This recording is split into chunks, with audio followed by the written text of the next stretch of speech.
नमस्कार, आदाब, good evening, सत श्री अकाल दोस्तों। मैं हूँ मनविंदर और मेरे चैनल पे आप सभी लोगों का बहुत स्वागत है। सभी का मैं खैर मकदम करती हूँ।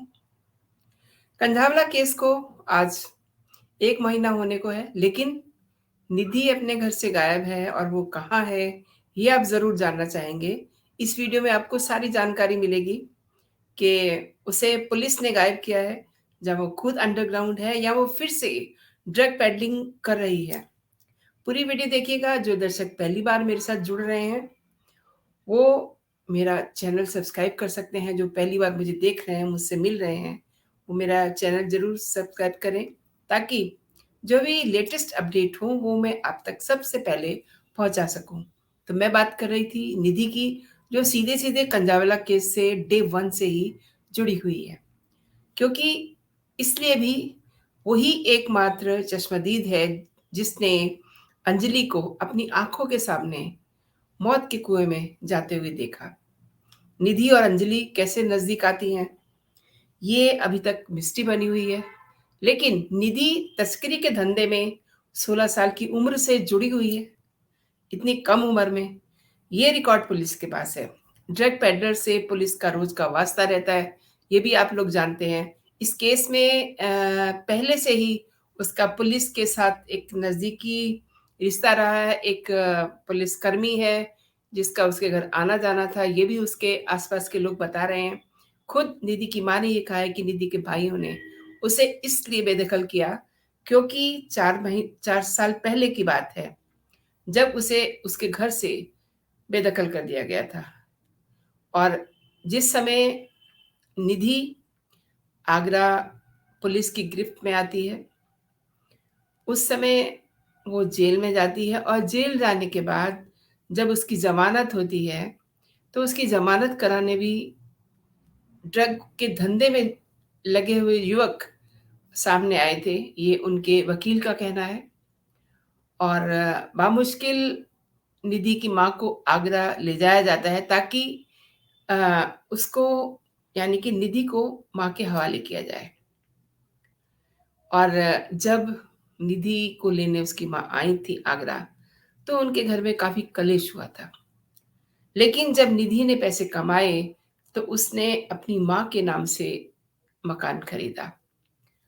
अब जब पुलिस उसे माफ़ी गवाह मान रही है, बना के चल रही है, तो निधि ये मान के चल रही है कि वो दिल्ली पुलिस के लिए काफ़ी अहम हो गई है।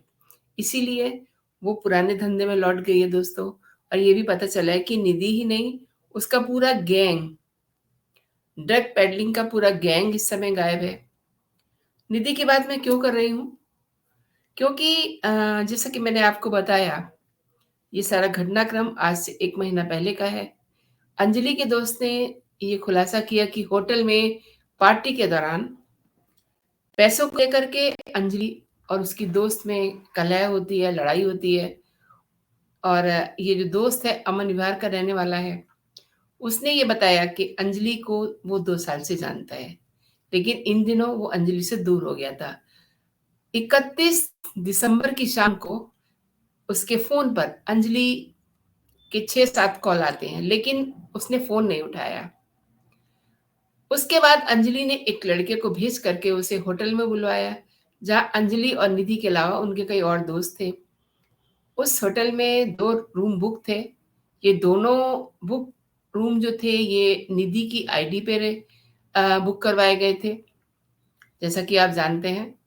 और एक रूम में ये दोनों लड़कियां थीं, दूसरे रूम में लड़के थे। और जैसा कि उस लड़के ने बताया कि अंजलि निधि के साथ थी और निधि बियर पी रही थी। कुछ देर के बाद अंजलि से निधि ने अपने पैसे मांगे। इस बात में दोनों लड़कियों में बहस होती है। और उसके करीब 1:30 बजे करीब रात में, उसी रात 1:30 बजे करीब अंजलि और निधि वहां से निकलती हैं होटल के बाहर। उसी बीच सड़क पे उनकी दोबारा से कहासुनी होती है और उनको समझाया जाता है। यही लड़का उनको समझाता है, फिर दोनों वहां से निकल जाती हैं। ये उसका दोस्त बताता है। अच्छा, निधि को लेके तमाम सारी ऐसी जानकारियां हैं जो उसकी पूरी पूरे कंडक्ट को संदिग्ध बनाती है। सुल्तानपुरी इलाके में निधि ने लाखों रुपए का मकान खरीदा और वहाँ जो लोग रहने वाले हैं, उनके मुताबिक कुछ महीने पहले ही उसने 16 लाख में ये मकान खरीदा था। वह इस मकान में अकेली रहती थी और 2 मंजिलें उसने किराए पे दी हुई थी और हाल ही में उसने स्कूटी भी खरीदी थी। आस-पड़ोस के लोगों को ये नहीं पता था कि वो काम क्या करती है। ये उन्हें तब पता चलता है जब उसकी दोस्त, जिसे निधि अपनी दोस्त बता रही है अंजलि, जब अंजलि की मौत होती है, पूरा घटनाक्रम पूरे देश में फैलता है, तब उन्हें पता चलता है कि निधि गांजा सप्लाई में एक बार जेल जा चुकी है। तब उन्हें ये पता चलता है कि निधि के पास पैसे कहाँ से आ रहे थे। हालाँकि उसकी माँ घरों में साफ-सफाई का काम करती है और वहाँ के लोगों ने ये जानकारी दी। इवन निधि की माँ ने भी ये कहा है कि निधि का उसके घर में आना-जाना नहीं है। भाइयों ने उसे बेदखल किया हुआ है और ये जो मकान है, निधि ने 25 गज का मकान खरीदा हुआ है। मकान जिस समय उसने खरीदा था तो उसको नकद राशि दी थी और पहले वो इस मकान में अकेली रहती थी, लेकिन फिर बाद में उसने न जाने क्या सोच कर के किराएदारों को रख लिया था और किराएदार ये कहते हैं कि वो निधि से बात करना चाहते थे, लेकिन निधि कभी किसी से बात नहीं करती थी। तो ये सारा कंडक्ट है निधि का।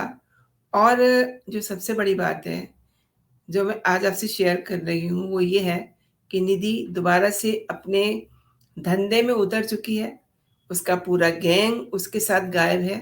फिर से वो ड्रग पेडलिंग में जा चुकी है और अगर ऐसा है, तो फिर दिल्ली पुलिस क्या कर रही है? और ये भी पता चला है कि उसके पास एक पुलिस वाला आया करता था। ये सब होता है ना जहाँ हम रहते हैं, जो फ्लैट्स कल्चर है उसमें हालाँकि नहीं पता चलता, लेकिन जो गली मोहल्ले वाले लोग होते हैं, वो अपने आस-पास के लोगों का पूरा ध्यान रखते हैं कि किसी घर कौन आ रहा है। ख़ास तौर पे अगर कोई पुलिस वाला आता है, तो ज़ाहिर-सी बात है लोगों को पता चल जाता है। फिर धीरे-धीरे वो पुलिस वाला जब रूटीन में आने लग गया, तो लोगों ने उसको नोटिस नहीं लिया। उन्हें लगा कि ये जो लड़की है कोई रसूखदार है, इसलिए पुलिस का भी इसके घर में आना-जाना है। लेकिन ये किसी को नहीं पता था कि ये लड़की क्या करती है। अब अब जब कड़ियाँ जुड़ रही हैं, तो लोग अपने हिसाब से उसको देख रहे हैं और कहीं न कहीं उनके दिमाग में ये है, चूँकि ये गलत काम कर रही थी, तो फिर इसका पुलिस के साथ क्या कनेक्शन? इसका मतलब वो ये लगाते हैं कि पुलिस भी उसके साथ मिली हुई थी और अब जब चूँकि निधि पिछले कई दिन से घर से गायब है, तो ये बात सामने आ रही है कि वो फिर से अपने पुराने धंधे में जा चुकी है और वही उसका धंधा है, गांजा, ड्रग, ये सब वो बेच रही है। लेकिन पुलिस ने इस पूरे मामले पे आँखें बंद की हुई हैं, क्योंकि जब उन्हें ज़रूरत होगी, तो वो उसको बुलवा लेंगे। हालाँकि पुलिस को उसकी ज़रूरत पड़नी ही है जब ये केस, जिस केस में चार्जशीट लग चुकी है और उसमें हत्या का मुकदमा दर्ज है। अब जब केस शुरू होगा, तो इसमें निधि की ज़रूरत पड़ेगी। इसलिए निधि को भी ये पता है कि वो बड़ी अहम है पुलिस के लिए, लेकिन इसी की शय में वो अपना जो उसका गलत काम है, जो उसके गलत धंधे हैं, उसको उसने फिर से शुरू कर दिया है। और दूसरी बात ये भी है कि जो व्यक्ति गलत काम कर रहा है, उसको कोर्ट किस नज़र से देखेगा, ये भी आपके सामने आएगा दोस्तों। फिलहाल इतना ही, मैं आपसे फिर मिलती हूँ किसी और कंटेंट के साथ। लेकिन निधि से जुड़ी हुई या अंजलि के मौत से जुड़ी हुई जो भी खबर, जो भी अपडेट होगा मेरे पास, वो मैं आपको सबसे पहले दूँगी। तो मैं उम्मीद करती हूँ कि आपको ये वीडियो पसंद आई होगी। लेकिन मैं चाहती हूँ कि आप अपना जो आपकी जो राय है, उसको आप मेरे कमेंट सेक्शन में ज़रूर दें। ज़रूर उसके बारे में कमेंट करें कि निधि को अगर पुलिस इस्तेमाल कर रही है माफ़ी गवाह के तौर पे, तो उसको भी अपना कंडक्ट सुधारना चाहिए। निधि क्यों ऐसा कर रही है, आप क्या कहते हैं? आप अपनी राय ज़रूर दीजिएगा। फिलहाल इतना ही दोस्तों, आप अपना और अपनों का ख़्याल रखिए।